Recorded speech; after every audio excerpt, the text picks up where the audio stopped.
Hello everyone, आज हम लोग पढ़ने वाले हैं क्लास 10th की इंग्लिश की बुक फर्स्ट फ्लाइट से chapter number 9 madam rides the bus. इसके राइटर हैं वली कन्नन। तो चलिए इस चैप्टर को स्टार्ट करते हैं। ये एक 8 साल की लड़की की कहानी है जिसमें वो बस की यात्रा करती है और वो गांव के बाहर जाती है, बस की यात्रा करती है। उस बस की यात्रा के दौरान उसको कैसा अनुभव होता है, कैसा एक्सपीरियंस होता है, वो क्या समझ पाती है, इस चैप्टर में हम लोग जानेंगे। तो चलिए देखते हैं आगे क्या लिखा है। यहाँ लिखा है कि एक लड़की थी जिसका नाम था वल्ली मई और उसे शॉर्ट में वल्ली पुकारा जाता था। वो 8 साल की थी और बहुत ही क्यूरियस थी, बहुत ही वो इच्छुक रहती थी चीज़ों को जानने के लिए। उसका जो फेवरेट पास टाइम था, यानी जब वो अपना वक्त गुजारती थी, वो क्या थी कि वो अपने घर के दरवाजे पर खड़ी हो जाती थी और बाहर सड़कों पर क्या हो रहा है वो उसे देखा करती थी। उसके उम्र के जो खेलने वाले बच्चे हैं उस गली में नहीं थे, इस वजह से वो अकेली रहा करती थी। वो गली में अपने दरवाजे में अपने दरवाजे पर खड़ी हो जाया करती थी और बाहर क्या हो रहा है वो देखती थी और इस तरह से वो अपना वक्त गुजारती थी और ये सब करना उसे अच्छा लगता था। लेकिन जब वल्ली दरवाजे पर खड़े होकर बाहर देखा करती थी तो वो उसे बहुत मज़ेदार लगती थी। जिस तरह से कोई बच्चा जब खेलता है तो खेलों में वो बहुत मज़ा करता है, बहुत मस्ती करता है, उसी तरह से वल्ली जब अपने दरवाजे पर खड़े होकर बाहर निहारती है तो उसे अच्छा लगता है और उसे अच्छा अनुभव देता है। आगे लिखा है, जब वल्ली अपने दरवाजे पर खड़ी होती थी तो उसे एक चीज़ बड़ा आकर्षित करती थी, उसे अपनी ओर अट्रैक्ट करती थी। वो क्या थी? वो उसके गली से होकर, उसके गांव से होकर एक बस गुजरती थी और जब वो वहां से जाती थी तो फिर दोबारा वो उसी गली में आती थी और यही देखकर वल्ली बहुत खुश होती थी। वो उसकी तरफ अट्रैक्ट होती थी, वो उस बस को देखकर वो बहुत खुश होती थी क्योंकि हर बार उस बस में नए नए चेहरे होते थे, नए नए लोग होते थे जो सफ़र किया करते थे। हर रोज़ वो बस को आते और जाते हुए देखती थी और उसके दिमाग में एक छोटी सी ख्वाहिश ने जन्म ले लिया था और वो क्या था? वो बस की सवारी करना चाहती थी। सिर्फ एक बार वो बस की सवारी करना चाहती थी और उसकी जो ये इच्छा थी वो स्ट्रॉन्गर होती गई, वो प्रबल से प्रबल होती गई, जब तक कि उसकी ये चाहत एक खुशी से भरी चाहत नहीं बन गई। यानी कि उसने अब ठान लिया था कि उसे बस की सवारी करनी है। अगर कभी उसके दोस्त में से किसी को बस की सवारी का मौका मिलता था और वो उसको कस्बे के सीन का बखान करना चाहते थे कि मैंने बस में आज यात्रा की तो मुझे ये दिखाई दिया, आज बहुत मज़ा आया, तो वल्ली को इतनी जलन होती थी कि वो सुनना भी नहीं चाहती थी। और वो इंग्लिश में क्या कहती थी? वो इंग्लिश में प्राउड प्राउड कहती थी, यानी घमंडी घमंडी कहती थी। ना तो उसे और ना ही उसके दोस्त को इस वर्ड का असल मतलब पता था, लेकिन उन्हें ये ज़रूर पता था कि ये अधिकतर नाखुशी दर्शाने के लिए यूज़ किया जाता है और इसलिए वल्ली उन्हें प्राउड प्राउड कहती थी। यानी उसे एक तरह से जलन होती थी, उसे एक तरह से उदासी होती थी कि दूसरे बस की यात्रा कर रहे हैं और वो चाहती है बस की यात्रा करना, लेकिन वो बस की यात्रा नहीं कर पा रही है। वल्ली की ये इच्छा थी, ये विश थी कि वो बस की यात्रा करे और उसने क्या किया? उसने जानकारी लेना शुरू कर दिया। कई दिनों महीनों तक वल्ली ने अपने पड़ोसियों और लोगों को जो लगातार बस में आना जाना किया करते थे उनकी बातें उसने ध्यान से सुनी और जो क्वेश्चन उसके दिल में थे उसने यहाँ वहाँ से पूछे और इस तरह से उसने बस की यात्रा की छोटी छोटी जानकारियाँ हासिल कर लीं। शहर उसके गांव से 6 मील दूर थी और उसका जो भाड़ा था एक तरफ का 30 पैसा था, which is almost nothing at all, जो कि कुछ भी नहीं था। ये उसने अच्छे पोशाक पहने आदमी को सुना था, यानी एक आदमी बात कर रहा था कि एक तरफ का जो किराया है वो 30 पैसा है और ये इतना ज़्यादा भी नहीं है। लेकिन जो ये 30 पैसा था वो वल्ली के लिए जो एक महीने से दूसरे महीने तक मुश्किल से ही इतने पैसे देख पाती थी। 30 पैसा उसके लिए बहुत बड़ा रकम था। शहर तक के सफ़र में 45 मिनट्स का समय लगता था और शहर तक पहुंचने पर अगर वो अपनी सीट पर बैठी रहे और दूसरे 30 पैसे दे दे तो वो उसी बस से वापस लौट सकती है। इसका मतलब कि उसे दोपहर 1 बजे वाली बस लेनी पड़ेगी। 45 मिनट में शहर में पहुंचेगी और तकरीबन 2:45 पर वो घर वापस आ जाएगी। इतनी सारी जानकारी वल्ली ने जुटा ली थी। वो हिसाब लगाती और फिर दोबारा हिसाब लगाती, तैयार करती और फिर तैयारी करती, यानी कि जो वो कैलकुलेट करती कि कितना पैसा वहाँ जाने के लिए लगेगा और जो पैसा वो बचाती थी फिर उसको रखती थी, फिर कैलकुलेट करती थी कि अब कितना पैसा और जमा करना है और फिर वो प्लानिंग करती थी, दोबारा से प्लानिंग करती थी कि किस तरह उसे बस में सवारी करनी है, किस तरह से उसको वापस आनी है। खैर, एक सुहावने बसंत के दिन जब दोपहर को बस गांव छोड़कर मेन रोड पर पहुंचने वाली थी कि तभी एक छोटी सी आवाज़ चिल्लाती हुई सुनाई दी, बस को रोको, बस को रोको। और एक छोटा सा हाथ हिला, यानी कि वो वल्ली थी जिसने अपने पास 60 पैसे जमा कर लिए थे और अब वो बस को रोक रही थी ताकि वो उसमें चढ़े और बस की सवारी करे। बस स्लो हो जाती है और कंडक्टर अपना सिर दरवाजे से बाहर निकाल कर कहता है कि जल्दी करो, फिर जिसे भी आना है जल्दी आए। वल्ली कहती है, ये मैं हूँ, I am the one who has to get on. मैं हूँ जिसे बस में चढ़ना है। अब तक बस रुक गई और कंडक्टर ने कहा वल्ली से कि ओ सचमुच तुमने ऐसा नहीं बताया। तो वल्ली कहती है कि हाँ, मुझे टाउन तक जाना है। वल्ली ने कहा, जो अभी भी बस के बाहर ही खड़ी थी, और ये रहे मेरे पैसे। वो कंडक्टर को पैसे दिखाती है। तो इस पर कंडक्टर कहता है, ठीक है ठीक है, पहले तुम्हें बस के अंदर जाना होगा, उसके बाद ही तुम सफ़र कर पाओगी। वो उसका हाथ खींचकर बस के ऊपर उसे चढ़ाता है। तो वल्ली कहती है कि नेवर माइंड, यानी कि कोई बात नहीं। उसने कहा, मैं अपने आप ही चढ़ सकती हूँ, आपको मेरी मदद करने की ज़रूरत नहीं है। ये किसने कहा? ये वल्ली ने कहा कंडक्टर से। जब कंडक्टर ने उसे सोचा कि उसका हाथ पकड़कर वो बस के ऊपर चढ़ाएगा, तो इस पर वल्ली ने कहा कि कोई बात नहीं, वो खुद चढ़ सकती है, कंडक्टर को उसकी मदद करने की ज़रूरत नहीं है। कंडक्टर एक खुश मिजाज आदमी था और वो वल्ली से कहता है कि प्लीज़ मुझसे नाराज़ मत होइए मेरी प्रिय मैडम। वो वल्ली से कहता है कि यहाँ सबसे आगे वाली सीट आपकी है, और वो सभी से कहता है कि सभी एक और हो जाएं, मैडम के लिए रास्ता बनाएं। क्योंकि वो एक मजाकिया पर्सन था इसलिए वो ऐसा कह रहा था। वो दिन का मंदा दिन था, यानी कि बस में ज़्यादा यात्री नहीं थे और बस में सिर्फ 6-7 ही सवारियां थी। वे सभी वल्ली को देख रहे थे और उसे देखकर हंस रहे थे। कंडक्टर भी हंस रहा था। वल्ली संकोच से भर जाती है और सबकी नज़रों से बचते हुए वो शांति से एक खाली सीट पर बैठ जाती है। जब वल्ली सीट पर बैठ जाती है तब कंडक्टर उसे कहता है, क्या हम अब चल सकते हैं मैडम? क्योंकि वो मजाकिया थे इसलिए वो वल्ली से कहते कि क्या अब हम चल सकते हैं मैडम? कंडक्टर ने मुस्कुराते हुए पूछा।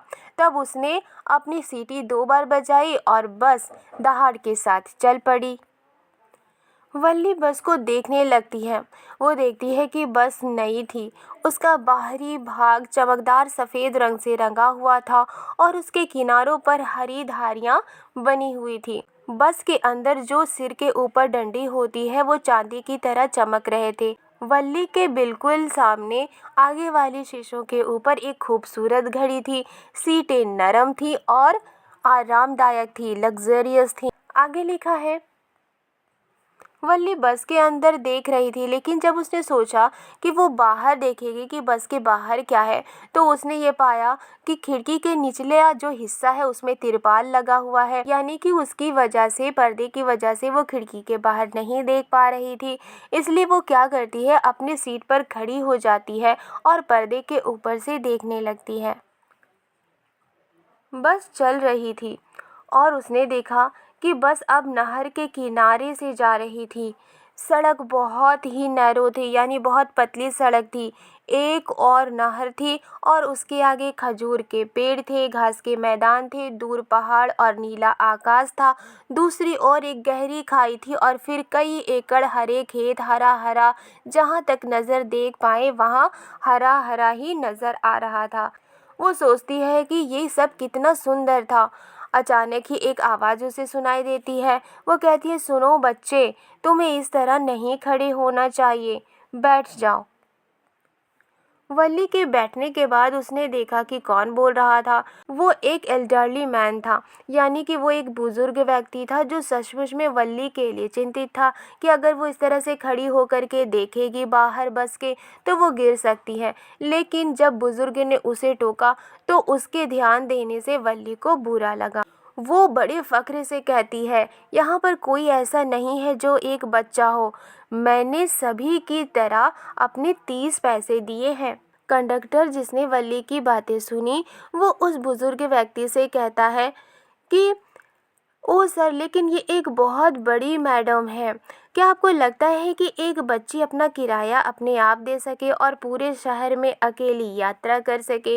यानी कि वो वल्ली के बारे में कह रहा था कि ये अक्लमंद है, ये इतनी बड़ी है कि इसको इतनी समझ है कि बस का किराया दे और शहर घूमे। जब कंडक्टर ने ऐसी बातें कही तो वल्ली उसकी तरफ गुस्से से देखती है। वो कहती है, मैं मैडम नहीं हूँ, ये याद रखें, और आपने अभी तक मेरी टिकट नहीं दी है। कंडक्टर वल्ली की बातों को सुनते हुए कहता है और उसकी ही आवाज़ की नकल करते हुए उससे कहता है कि हाँ, मुझे याद है, और सभी हंस पड़ते हैं। आहिस्ता आहिस्ता वल्ली भी उनके हंसी में शामिल हो जाती है, यानी कि सभी को हंसते हुए देखकर वो भी हंसने लगती है। कंडक्टर ने एक टिकट काटा और वल्ली को थमा दिया। वो वल्ली से कहता है, बस पीछे होकर बैठ जाओ और आराम से बैठ जाओ। तुम क्यों खड़ी रहोगी जब तुमने अपने सीट के पैसे दिए हैं? अब वल्ली कहती है, क्योंकि मैं ऐसा चाहती हूँ। उसने फिर खड़े होते हुए जवाब दिया। कंडक्टर कहता है, लेकिन अगर तुम सीट पर खड़ी रहोगी तो तुम गिर सकती हो और तुम्हें चोट लग जाएगी। जब बस तेज़ी से मुड़ेगी या गड्ढे में से निकलेगी तो तुम गिर सकती हो। इसलिए हम चाहते हैं कि तुम बैठ जाओ बच्चे। वल्ली चिढ़कर कंडक्टर से कहती है कि मैंने आपको बताया ना, मैं बच्ची नहीं हूँ, मैं 8 साल की हूँ। इस पर कंडक्टर कहता है, बिल्कुल बिल्कुल, मैं कितना बेवकूफ़ हूँ, आप 8 साल की हैं। बस रुक जाती है और कुछ नए पैसेंजर बस में चढ़ जाते हैं और कंडक्टर बिज़ी हो जाता है उनसे किराया लेने के लिए और उनको टिकट काट कर देने के लिए। जब नए पैसेंजर बस में चढ़ते हैं, वल्ली अपने सीट खोने के डर से आखिरकार बैठ जाती है। एक बुजुर्ग औरत आती है और वल्ली के साथ सीट पर बैठ जाती है और वो वल्ली से पूछती है कि क्या तुम अकेली हो बेटी? और बस चल पड़ती है।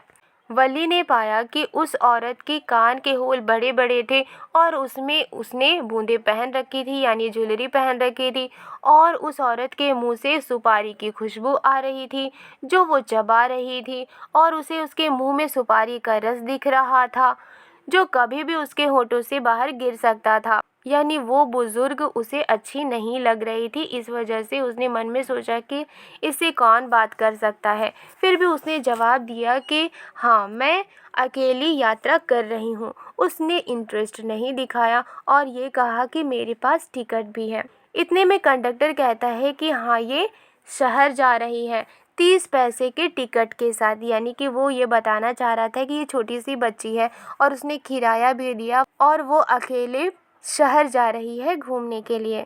क्योंकि वो एक मजाकिया पर्सन था, इसलिए वो बार बार हंसी मजाक वल्ली के साथ कर रहा था। जब वल्ली ने उसकी बातें सुनी तो वो कहती है कि ओह, आप अपने काम पर ध्यान क्यों नहीं लगाते? लेकिन वो उसी वक्त हंस पड़ी और कंडक्टर भी हंस पड़ा। यानी कि वल्ली भी जानती थी कि कंडक्टर उसके साथ मजाक कर रहा है। लेकिन वो बुजुर्ग महिला, उसने अपने क्वेश्चन जारी रखे। वो वल्ली से क्वेश्चन करती रही, क्या एक छोटे इंसान के लिए अकेले यात्रा करना सही है? क्या तुम्हें पता है तुम्हें शहर में कहाँ जाना है, कौन सी गली में, घर का नंबर क्या है? वल्ली बस की खिड़की के बाहर देखते हुए कहती है, आपको मेरी चिंता करने की ज़रूरत नहीं है, मैं अपना ध्यान खुद रख सकती हूँ। वल्ली को अपनी पहली यात्रा के लिए ध्यान से, परिश्रम से योजनाएं बनानी पड़ी थी। उसने बड़े ही सोच विचार कर पैसे जमा किए थे। उसके पास जितने भी पैसे आते वो उन्हें बचा कर रखती थी और खिलौने जैसे कि पेपरमिंट्स, टॉयज़, बलून्स और इसी तरह से और भी सारी चीज़ों को खरीदने की उसे बहुत विश होती थी, इच्छा होती थी कि वो उन सारे खिलौनों को खरीदे, लेकिन वो खरीदती नहीं थी और उसने इस तरह से 60 पैसे बचा लिए थे। गांव में मेला लगा था। उसने ये सोचा था कि वो गांव में वो झूला झूलेगी। हालांकि उसके पास इतने पैसे थे, लेकिन फिर भी वो झूला नहीं झूलती है और उस पैसे को बचाती है ताकि वो अपने यात्रा के लिए उसे जमा कर पाए। जब वल्ली ने पैसे बचा लिए थे, अब उसके पास एक ये प्रॉब्लम थी कि वो अपने घर से अपनी माँ को बिना बताए वो बस की यात्रा के लिए कैसे जाए। लेकिन उसने भी इस प्रॉब्लम को आसानी से सुलझा लिया, मैनेज कर लिया। उसकी मदर हर रोज़ 1 घंटे के लिए लंच के बाद 1 से लगभग 4 बजे तक सोया करती थी। वल्ली वो समय अपने मनोरंजन के लिए बिताया करती थी, जब वो अपने घर के दरवाजे पर खड़ी हो जाती थी और कभी कभी गांव घूमने का साहस कर बिताया करती थी। आज वही समय गांव से बाहर घूमकर बिताया जा सकता था। अब जब वल्ली बस की सफ़र कर रही थी, बस खाली भूदृश्यों से होकर जा रही थी। अब जब वल्ली बस पर सफ़र कर रही थी, वृक्ष उसकी ओर भागते प्रतीत होते थे, लेकिन जैसे ही बस उन तक पहुंचती वे रुक जाते तथा फिर दूसरी दिशा में चले जाते। यानी जैसे होता है ना कि सामने से ऐसा लगता है जैसे कि पेड़ सामने की ओर आ रही है, फिर पीछे की ओर चली जा रही है। वल्ली को ये सारी चीज़ें अट्रैक्ट कर रही थी, उन्हें ये सारी चीज़ें अच्छी लग रही थीं। अचानक ही वल्ली को एक गाय नजर आती है और उस गाय को देखकर वो खुशी के मारे तालियां बजाने लगती है। गाय हवा में पूंछ उठाए तेजी से सीधी बस के सामने भागती जा रही थी। बस धीमी होकर रेंगने लगी और ड्राइवर बार बार जोर से हॉर्न बजाने लगा, लेकिन जितना ज़्यादा वो हॉर्न बजाता उतना ज़्यादा वो जानवर डर जाता। गाय उतनी ज़ोर से कूदती। आगे लिखा है, वल्ली को ये सब अच्छा लग रहा था, फनी लग रहा था, इसलिए वो हंसती जा रही थी और तब तक हंसती रही जब तक कि उसके आंखों से आंसू नहीं गिरने लगे। आखिरकार गाय मार्ग से हट गई और शीघ्र ही बस एक रेल के फाटक पर पहुंच गई। दूर से रेलगाड़ी को देखा जा सकता था और इसके बाद वो रेलगाड़ी उस फाटक से एक भयंकर गुर्राहट और झंझोड़ने और बस को हिलाने के साथ गुजर गई। बस रेलवे स्टेशन पार करती है, वहाँ से वो दुकानों की गली में मुड़ती है और वो दुकानों की गली चमकदार होती है। चमकदार दुकानें होती हैं, कपड़े और दूसरे बेचने के सामान वहाँ पर बेचे जा रहे थे। आश्चर्यचकित होकर बुत बनकर वल्ली खड़ी होकर हर एक चीज़ को घूरने की कोशिश कर रही थी। तभी बस रुकती है और हर कोई उतर जाता है सिवाय वल्ली के, यानी वल्ली बस में ही बैठी रहती है। कंडक्टर जब देखता है कि वल्ली उतरी नहीं है तो वो उससे पूछता है कि क्या आप उतरने के लिए तैयार नहीं हैं? आपने 30 पैसे दिए थे और आपके 30 पैसे से आपको इतनी ही दूर तक लेकर आ सकते हैं। वल्ली इस पर कहती है, नहीं, मैं इसी बस से वापस जा रही हूँ। उसने दूसरे 30 पैसे अपनी जेब से निकाले और कंडक्टर को दे दिए। अब कंडक्टर पूछता है कि क्यों, क्या कोई बात है कि तुम यहाँ नहीं उतरोगी? इस पर वल्ली कहती है, नहीं, कोई बात नहीं है, मुझे तो सिर्फ बस की यात्रा करने की चाह थी बस। वल्ली की बातें सुनकर कंडक्टर कहते हैं, अब जब तुम यहाँ पर हो तो क्या तुम इन नज़ारों को नहीं देखना चाहोगी? वो कहती है, सब अपने आप? ओह, मुझे डर लगता है। यानी वो ये कहना चाहती है कि क्या मैं अपने आप यहाँ घूम सकती हूँ, यहाँ के नज़ारों को देख सकती हूँ? मैं अकेले नहीं देख सकती, मुझे डर लगता है। वल्ली ने जिस तरह से बोला, उसके बोलने के तरीके से कंडक्टर बहुत चकित होता हुआ बोलता है, लेकिन तुम्हें बस में आने में डर नहीं लगा? इसमें डरने की कोई बात नहीं थी, वल्ली ने कहा।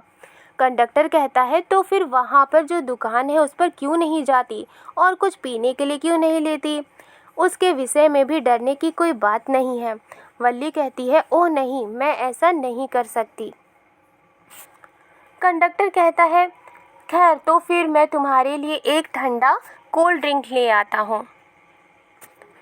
वल्ली कहती है नहीं, मेरे पास ज़्यादा पैसे नहीं हैं, बस मुझे मेरी टिकट दे दीजिए। अब कंडक्टर कहता है ये मेरी तरफ से पार्टी होगी और तुम्हें इसकी कोई कीमत नहीं देनी पड़ेगी। वल्ली कहती है नहीं नहीं, उसने ज़ोर देकर कहा कृपया नहीं, यानी मुझे कोल्ड ड्रिंक नहीं चाहिए, मुझे मेरी टिकट दे दीजिए। कंडक्टर ने अपने कंधे झटकाए और उन्होंने तब तक प्रतीक्षा की जब तक वापस यात्रा आरंभ करने का समय नहीं हो गया। फिर वहाँ पर अधिक यात्री नहीं थे, यानी कि इतने यात्री नहीं थे कि बस पर चढ़े। कंडक्टर वल्ली से पूछते हैं क्या तुम्हारी माँ तुम्हें ढूंढ नहीं रही होगी? वल्ली कहती है नहीं, मुझे कोई नहीं ढूंढ रहा होगा, बस चल पड़ती है, क्योंकि उस समय इतने यात्री वहाँ नहीं थे। और फिर से वही खूबसूरत दृश्य थे जिसे वल्ली देख रही थी। वल्ली जरा सा भी बोर नहीं हुई थी, लेकिन अचानक ही उसने देखा कि एक गाय सड़क के किनारे मरी पड़ी थी। वो कंडक्टर से पूछती है क्या ये वही गाय नहीं है जो हमारी कस्बे की यात्रा के समय हमारी बस के सामने भाग रही थी? कंडक्टर से उसने पूछा। कंडक्टर ने सर हिलाया। वल्ली उदास हो जाती है। बस चलती रही और गाय की यादें उसे बार बार आ रही थी। वो अब और खिड़की से बाहर नहीं देखना चाहती थी, इसलिए वो अपनी सीट पर चिपक कर बैठ जाती है जब तक बस उसके गांव 3:40 पर नहीं पहुंच गई। जब बस उसके गांव पहुंच जाती है वो खड़ी होती है और अंगड़ाई लेती है। फिर वो कंडक्टर की तरफ मुड़ती है और कहती है खैर श्रीमान, आपसे फिर मिलने की उम्मीद करती हूँ। कंडक्टर कहता है ओके मैडम, उसने मुस्कुराते हुए जवाब दिया। जब कभी भी बस की यात्रा की इच्छा हो आ जाना और हमारा साथ देना और अपना किराया लाना मत भूलना। इस पर वल्ली हंसती है और बस से नीचे कूद जाती है। फिर वो दूर भागते हुए सीधी अपने घर पहुंच जाती है। जब वो अपने घर जाती है वो देखती है कि उसकी माँ जागी हुई थी और वल्ली को एक मौसी जो दक्षिण स्ट्रीट में रहती थी उससे उसकी माँ बात कर रही थी। उसकी मौसी सचमुच बातूनी थी जो जब एक बार बोलना शुरू कर दे तो कभी भी बंद नहीं होती थी। वल्ली को आते देख मौसी पूछती है और तुम कहाँ थी? चूँकि वो बातूनी थी इसलिए वो जवाब की आशा के बिना ही पूछने लगती है, इसलिए सिर्फ वल्ली मुस्कुराती है और माँ और मौसी अपनी बातों में लग जाते हैं। वल्ली की माँ कहती है वल्ली की मौसी से हाँ तुम सही हो, इतनी सारी चीज़ें हैं हमारे बीच और बाहरी संसार में, हम कैसे सबके बारे में जान सकते हैं, और अगर हम कुछ जान भी लेते हैं तो हम उसे पूरी तरह से समझ नहीं सकते। क्या समझ सकते हैं? वल्ली उनकी बातों को सुन रही थी और वो कहती है हाँ बिल्कुल। वल्ली सांस भरते हुए कहती है। उसकी माँ जब वल्ली को हाँ बिल्कुल कहते हुए सुनती है उसकी माँ कहती है क्या तुमने क्या कहा? वल्ली कहती है ओह मैं तो आपके साथ सहमति दिखा रही थी जो आपने कहा कि चीज़ें हमारी जानकारी के बिना होती हैं। इस पर मौसी कहती है ये सिर्फ एक छोटी लड़की है और फिर भी देखो कैसी ही अपनी नाक हमारी बातों में घुसा रही है जैसे कि एक बड़ी औरत हो। वल्ली उनकी बातों को सुनती है और खुद में मुस्कुराती है।